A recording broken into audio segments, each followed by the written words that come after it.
Hello mga kapatid, magandang umaga sa inyong lahat. Andito tayo ngayon sa Burgos, Kapurpurawan Rock Formation. Yes, Kapurpurawan Rock Formation. Napakaganda po dito. Hindi lang po yung rock formation ang nakikita natin, kundi pati itong windmills natin dito. Oops, teka lang.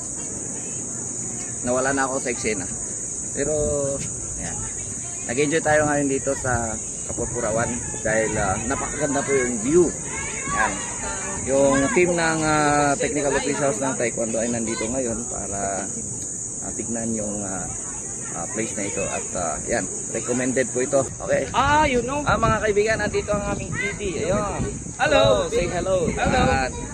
So, we are advertising Kapurpurawan. So, please come and see this area. Come here. Okay.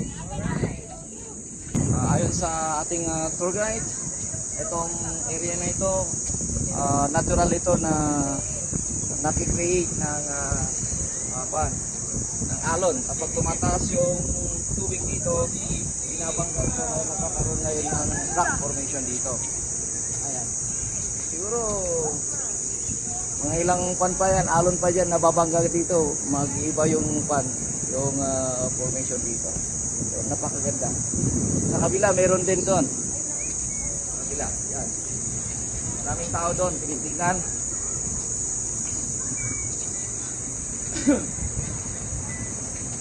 So, bawal pumunta dyan. Delikado. At least dito, pwedeng pwede. Yan.